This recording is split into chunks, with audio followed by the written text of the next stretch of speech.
Volver a amar, capítulo 12, de Bárbara Cartland. Él se había encargado de amueblarla, mandó instalar agua y luz eléctrica. Su madre todavía realizaba la mayor parte de las labores domésticas, pero Clive sabía que la estufa y el refrigerador que le había regalado habían facilitado un poco sus tareas. Lo único que anhelaba era poder ir a verlos con más frecuencia, pero el viaje a Escocia significaba dejar su trabajo durante varios días y por lo general nunca tomaba vacaciones. No, él jamás tuvo tiempo de disfrutar unas vacaciones en su vida. Tampoco tuvo tiempo para hacer amigos de su edad, ni para disfrutar de los coqueteos juveniles que son parte natural de la adolescencia. Debido a su necesidad de estudiar y trabajar, creció exageradamente serio, tímido y formal, y siguió siendo así después de que el éxito llamó a su puerta, y la gente empezó a buscarlo tanto por su apariencia y su personalidad, como por su habilidad profesional. Clive no era ningún tonto. Se daba cuenta de que muchas de sus pacientes lo encontraban atractivo, pero cuando se lo demostraban, las enviaba a otro doctor. «Yo no tengo tiempo para mujeres», se dijo más de una vez, pero después terminaba por reconocer que era algo más profundo que eso, debido a que nunca había conocido mujeres atractivas, más que cuando estaban enfermas o víctimas de algún dolor. Había creado para sí una mujer ideal que, oculta en el fondo de su corazón, era una especie de consuelo cuando se sentía solo. Tal vez la mujer imaginaria era, en muchos sentidos, parte de la adoración que siempre había sentido por su madre.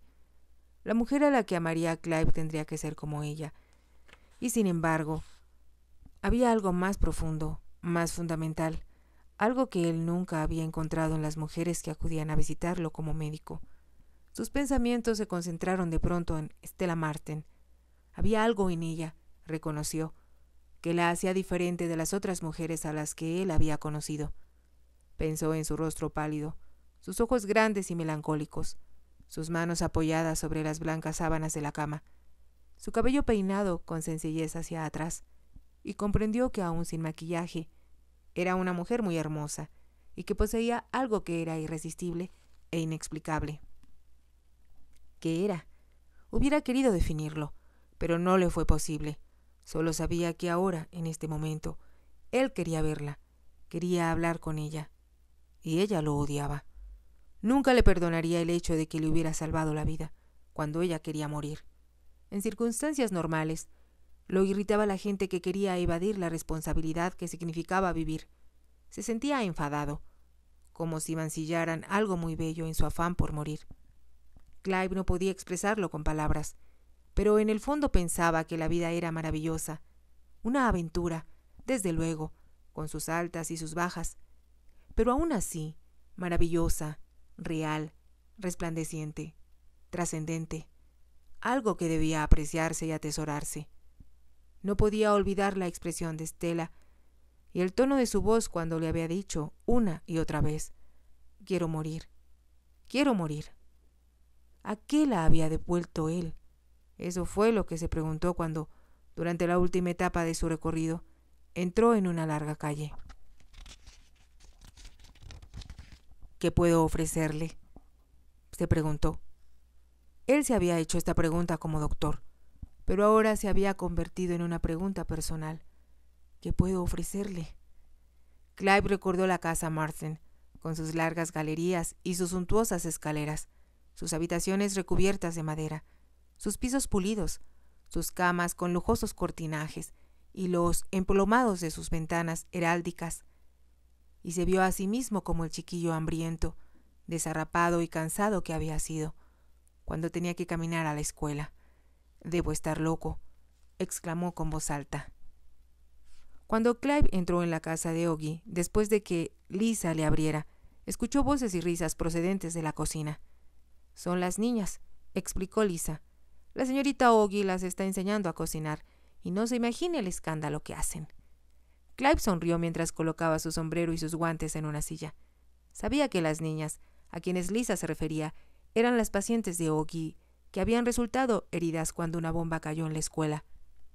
Fue una de las ocasiones, bastante frecuentes, en que él había tenido que luchar con sus colegas e impedirles que amputaran brazos y piernas que podían ser salvados. como siempre. Él había ganado, y ahora le tocaba a Augie, a quien le había delegado la responsabilidad de hacer que las niñas pudieran usar los miembros que les habían salvado. Augie tenía sus propios métodos para hacer que usaran sus músculos. El enseñarlas a cocinar era uno de ellos. A las niñas les encantaba y ponían todo lo que estaba de su parte para amasar el pan, revolver pudines o batir huevos, lo cual a sus músculos los obligaba a trabajar con tanta o mayor eficiencia que un ejercicio convencional. Clive cruzó la salita y llamó a la puerta del dormitorio de Stella. Cuando ella le dijo que pasara, él entró. «¿Oh, es usted?» Apartó la mirada del libro que estaba leyendo, y él se imaginó que su expresión se alegraba un poco al verlo. «No me esperaba». «Aquí lo estamos esperando siempre», contestó ella en tono solemne. «Al menos, Lisa lo hace.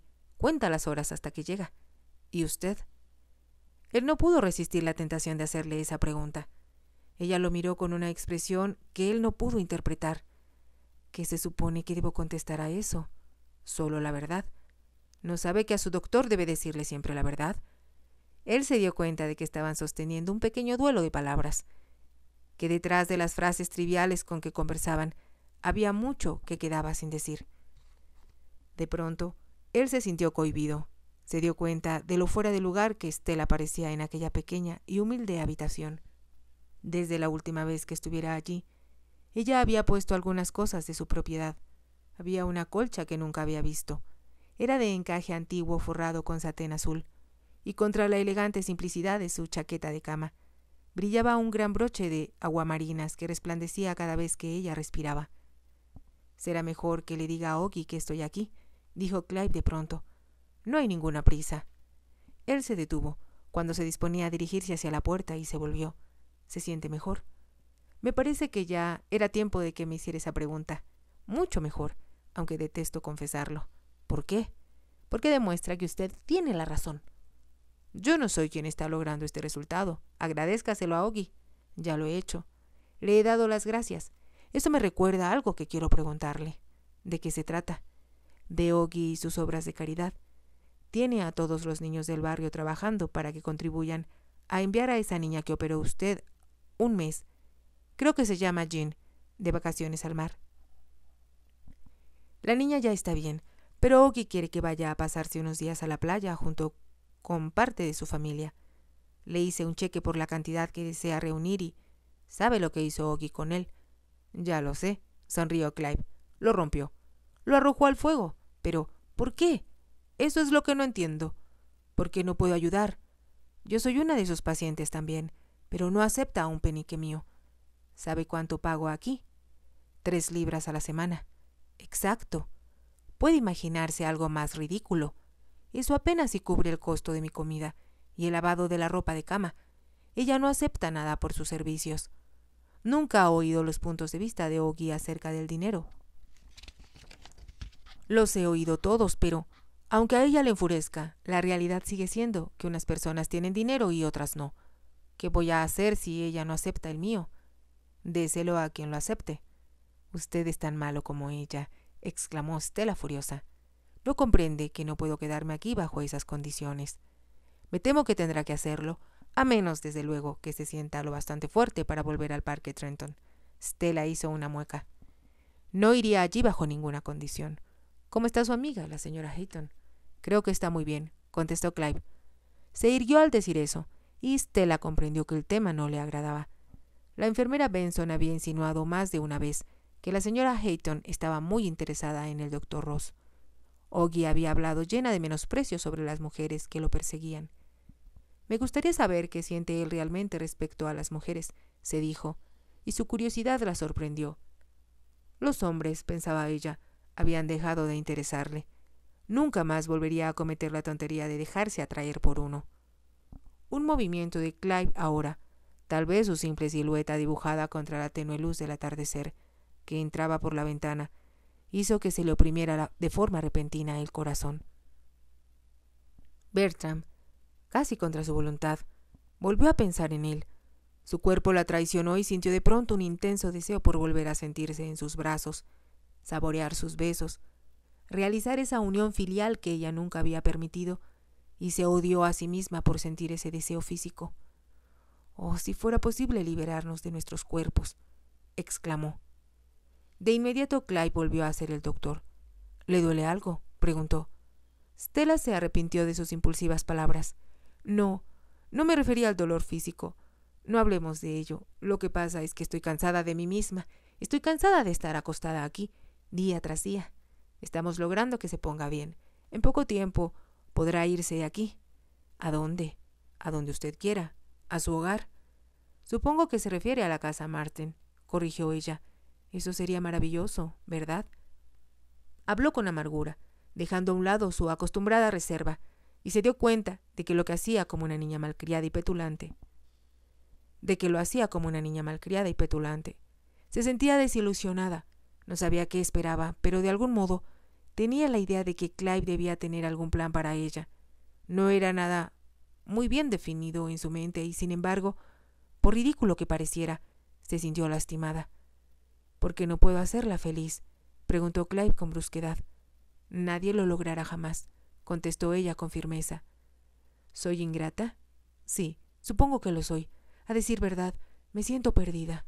Oggy dice que el mundo al que pertenecí una vez está acabado, que después de la guerra no habrá lugar para el tipo de mujer que me obligaron a ser.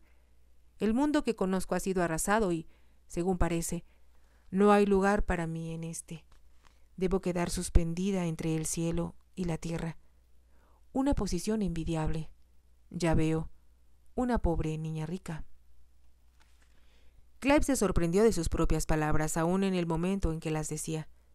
Esa no era la forma de hablar a la importante Lady Marsden. Stella, sin embargo, no se veía importante en ese momento. Parecía, más bien, una niña perdida y desventurada. Su voz se suavizó al añadir: «Es posible que Oggy tenga razón, que el mundo que usted ha conocido deje de existir, pero habrá un lugar para usted en el nuevo mundo, cuando, y si llega a crearse». «Creo que todo es horrible», dijo Stella en tono apasionado.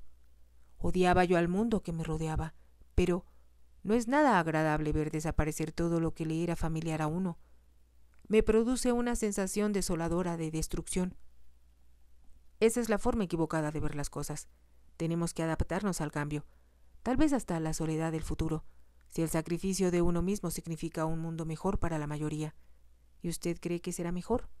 Cuando pienso en los niños que he curado en estos barrios, cuando veo las calles en las que viven y en las que crecen, cuando me entero de la pobreza y las condiciones miserables en que viven, dudo mucho que pueda haber nada peor». Stella guardó silencio por un momento. Luego, con voz baja, dijo: «Usted y Oggy me hacen sentir avergonzada». «¿Quién está invocando mi nombre en vano?», preguntó Oggy desde la puerta. Entró en la habitación agregando: «Lisa me dijo que estaba usted aquí, pero no podía venir. Estábamos haciendo un pastel y no podíamos dejarlo a medias». «Está haciendo maravillas con esas niñas», comentó Clive. «Van a salir adelante», contestó Oggy. Su problema era tanto mental como físico. Los doctores las habían convencido de que no era probable que pudieran volver a usar sus brazos. Si yo tuviera autoridad en los hospitales, ningún doctor ni ninguna enfermera podría entrar en la habitación de un enfermo sin ir amordazado». Clive se echó a reír, pero Oggy, que lo observaba con atención, tuvo la sensación de que su mente estaba en otra parte. Miró a Stella. Había un toque de color en sus mejillas y, no obstante, no parecía feliz. «¿De qué estarían hablando?», se preguntó Oggy. Como ella amaba a Clive, la enfurecía que Stella no respondiera al interés que él tenía por ella. Sintió ira contra ella y contra todas las mujeres. Se vio a sí misma esbelta y atractiva, como había sido a los 17 años. Ah, si hubiera conocido entonces a Clive, o a alguien como él. En cambio, durante toda su vida había tenido que desempeñar la larga y pesada tarea de convertir las pasiones normales que se agitaban en su interior en obras de autosacrificio y de autoabnegación. «El sexo funciona en forma extraña», pensaba Oggy con frecuencia. Ahora que tenía más de 60 años, se sentía satisfecha con su misión, una cruzada solitaria en favor de los que sufrían a su alrededor. Pero solo Dios y Oggy sabían lo duro que había sido al principio. Solo él sabía la amargura de las noches en que ella había pedido algo más, cuando el deseo que había en su interior clamaba no por el autosacrificio, sino por la satisfacción. Ahora, ya en su vejez, todo el amor que su cuerpo había reclamado durante tantos años se había centrado en una sola persona, Clive. Lo amaba, le parecía a ella en todas las formas posibles, de manera apasionada, como una mujer joven podría amar a un hombre, de manera posesiva, como una madre ama a su hijo, con adoración, como una alumna ama a su maestro. Ella reconocía este amor con toda franqueza. Había aprendido, tiempo atrás, en la dura escuela de la vida, a no ser hipócrita, y porque lo amaba quería su felicidad. Habría sido fácil morir por él, era más fácil vivir para él, negarle algunas de las cosas que él le pedía. Saber que se sentía atraído, si no es que estaba enamorado ya, de esta mujer que vivía bajo su mismo techo, y no podía hacer nada para que ella fuera siquiera amable con él. Stella la desconcertaba. Al principio había tenido muchos prejuicios contra ella, por su origen, su dinero, su título, el tipo de sociedad que representaba. Después, el cansancio de Stella, su antipatía hacia Clive, su profunda indiferencia a lo que iba a hacer de ella, no intensificó la antipatía de Oggy, sino que tocó un punto débil, su compasión. Ser tan hermosa como era, y tan desventurada, era una pena. Haber despertado en el alma de Clive algo que nunca parecía haber despertado nadie, y no darse cuenta, era también digno de lástima. Sin percatarse de ello, Oggy se fue encariñando poco a poco con Stella. La compasión era su talón de Aquiles. Cuando más dura quería ser, cuando no quería responder a súplicas o argumentos, era siempre su sentimiento de piedad lo que la vencía. Ahora, debido a que estaba preocupada por Clive, trató de mostrarse desagradable. Lady Marsden está mejor, dijo. Muy pronto podrá irse de aquí. De hecho, pronto podrá prescindir de mí y de su doctor. Había tratado de lastimarse a sí misma, pero solo logró lastimarlo a él, y cuando comprendió lo que había hecho, hubiera querido morderse la lengua, para no ver el dolor que apareció en los ojos de él. En ese momento, el timbre del teléfono que estaba en la habitación contigua rompió el silencio. «Yo contestaré», dijo Oggy. Salió de la habitación, dejando la puerta abierta. «Es para usted, doctor, del Parque Trenton», dijo Oggy.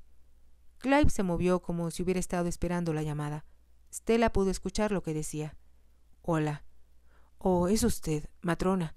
Siento mucho que haya tenido tantos problemas para localizarme». «¿Qué? No oigo bien». «¿A qué hora?» «Después del almuerzo».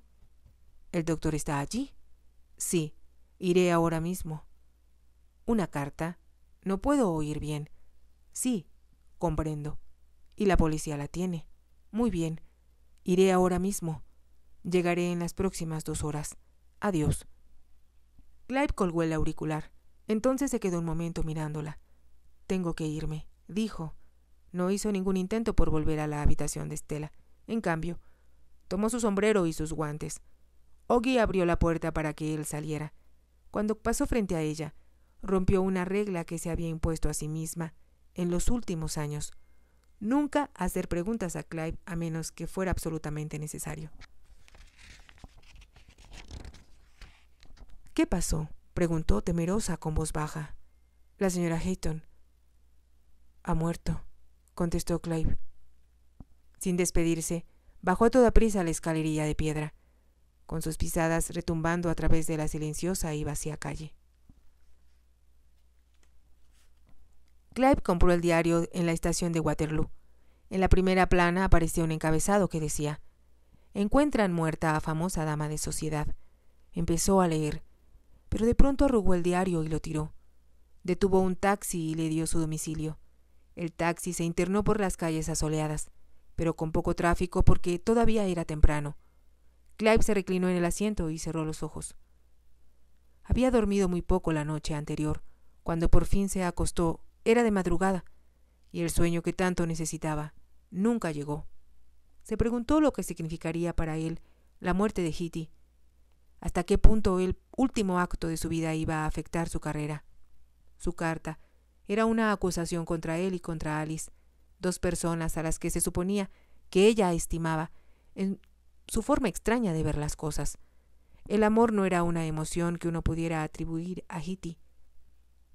Clive podía imaginarla haciendo sus planes para destruirlos, mientras programaba su propia destrucción. Encontraron un frasco de tabletas de morfina junto a ella, al lado de la carta que había escrito antes de suicidarse. Iba de acuerdo con la personalidad de Hitty, que hubiera hecho todo con exagerado dramatismo. Se había vestido con uno de sus más hermosos trajes de noche, de satén blanco, semejando un traje nupcial, y se había puesto sus famosos brillantes, de modo que las piedras resplandecieran como si tuvieran vida, contra la mortal palidez de su fría piel. Se había tendido en la cama para morir, con la cabeza apoyada contra las almohadas, con un enorme ramo de azucenas blancas a su lado. Toda la escena habría resultado patética si no hubiera sido por su último intento de dañar con su muerte a otras personas. La niñita irlandesa que había cruzado el Atlántico descalza había puesto punto final a su historia. Clive la había visto por última vez esta mañana, antes de salir del parque Trenton. Los primeros rayos del sol que se filtraban a través de las ventanas habían reducido el fuego de los brillantes. Si te ha gustado, te invito a que te suscribas, a que me regales un me gusta y actives la campanita para que puedas seguir escuchando esta historia y muchas más. Gracias.